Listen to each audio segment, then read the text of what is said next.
jury has convicted former police officer Derek Chauvin on all 3 counts of murder and manslaughter over the death of George Floyd last May. The verdict has been hailed by President Joe Biden as a giant step forward in the march towards justice in America. For more on this judgment and America's reaction to it, I'm joined by editor-at-large at the Post-Millennial and the author of the best-selling book Unmasked: Inside Antifa's Radical Plan to Destroy Democracy. Andy No, thank you for joining us. You're coming in from London tonight. I am. Thank you for having me on. Now, what has been the reaction to this guilty verdict in Minneapolis and elsewhere in the US? Are Black Lives Matter protesters dispersing, or is the anger still there? By and large, should be expected. There have been celebrations by activists and I would say the press and left-wing politicians. I think what's troubling about the conclusion of this trial, though, is that from the beginning, it appeared that there could never really be a legitimate jury decision given how the entire media system, rioters, protesters, politicians, all the way up to the now president and VP, had weighed in and prejudiced this entire process. So the entire country was held under the sword of Damocles, with rioters promising violence and giving us a taste of that last week with the death of Daunte Wright. Although, as I'm speaking to you, just a few hours ago in Portland, Oregon, which is still dark there was more mass violence and rioting there by Antifa, who had promised to carry out anarchy and chaos regardless of the outcome of the verdict. Well, prior to the verdict, we saw some extraordinary comments from Democratic Congresswoman Maxine Waters encouraging protesters to get more confrontational in the event of a non-conviction. And sensationally, the judge overseeing the case said those comments could be grounds for an appeal. What's the latest on that? And was there a measure of political interference in this trial? So you're talking about Maxine Waters. She's been a politician in Congress for decades now. And going back to the early 90s, she has repeatedly weighed in my view, incited racial violence. In the early 90s, she expressed praise essentially for the race riots in Los Angeles. A couple years ago, she called for the public to mob those who worked in the Trump administration while they're dining out with their families or getting petrol. So, and she's never faced censure for any of that. And she probably won't for this time either. She called for confrontations to escalate. So, yeah, in America, you can incite violence as long as you're on the left. You'll get away with it. And you'll get impeached if you tell your protesters to protest peacefully, as we saw in January. Now, Andy, you're a very close observer of the activities of Antifa and other far-left groups. Have they been active across the United States prior to and following this verdict? We did see some ugly antics in New York. We played that with white diners being intimidated after the verdict. But before the verdict, we saw some terrible scenes of violent protests, arson, looting in places like Portland. Give us a sense of what is happening across America, and also just the climate of racial hatreds.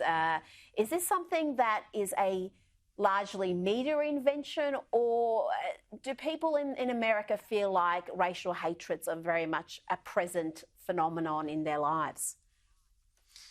Racial hatred is a present phenomenon, but it doesn't go in the way that the media tells you. I think because of the mainstreaming of critical race theory and all its other names that it's known by, there's a mainstreaming of hatred against white people. And I say that as somebody who's a person of color and recognizes that the dehumanization in the language that is used day in and day out to shame an entire group of people.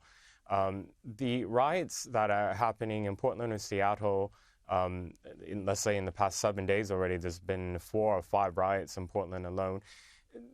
All of this had nothing to do with Trump. So even I already knew that when Biden was announced to be the winner last year, that the violence would continue because all the claims against opposing fascism for the past 4.5 years before that was all pretextual. And because these weak politicians at the local level have turned a blind eye, they've allowed these networks and systems to develop to a point now where they have sources of funding, crowdfunding for jail funds, legal funds, etc. So, Andy, if it wasn't ever about Trump, if all that violence and mayhem we saw from far-left agitators, if it wasn't about Trump, what exactly are they trying to achieve? Is it against Western civilization? Is it against capitalism? What is their goal? It's against all of the above. They view the U.S. and what it stands for as its principal enemy. They want to abolish capitalism, the Western liberal democracy. In the same way, the so-called fight for racial justice for George Floyd had nothing to do with George Floyd because all these flyers that were put out before the verdict were released for calling for violence regardless of what the criminal justice system would find. Now, there was another deadly police shooting with Micaiah Bryant, a 15-year-old African-American shot dead in Columbus, Ohio. The activists and the race baiters in the media were calling this another example of racist police brutality, but the police have released footage that perhaps shows otherwise. We'll have a quick look here at the body cam footage and a warning, this is graphic footage. Let's have a quick look at it.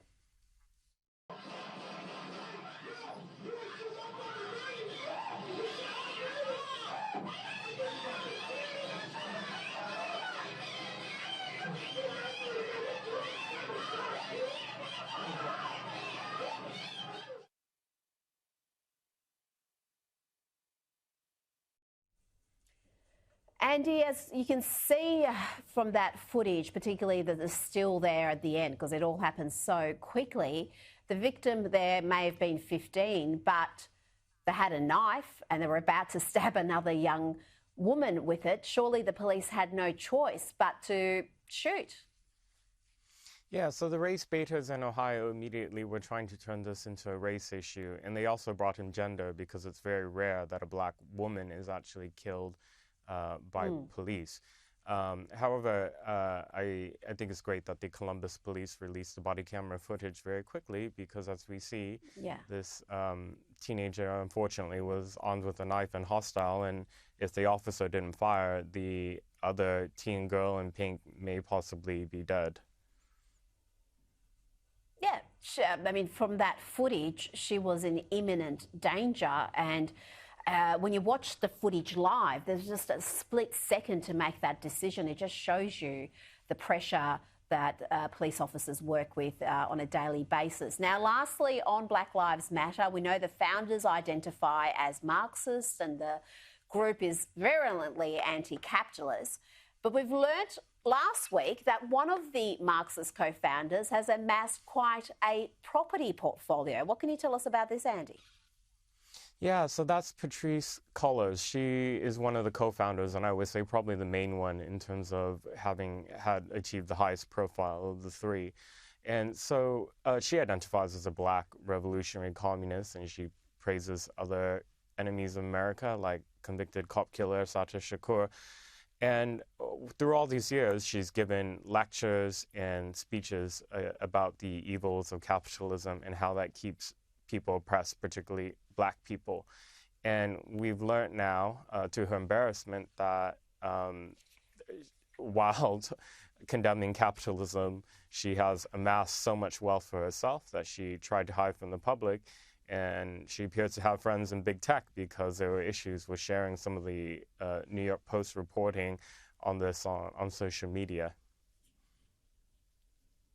Yes, Facebook did try to cull the stories and protect her. Just a disgraceful bit of censorship again from big tech. And, thank you for your time tonight. My pleasure.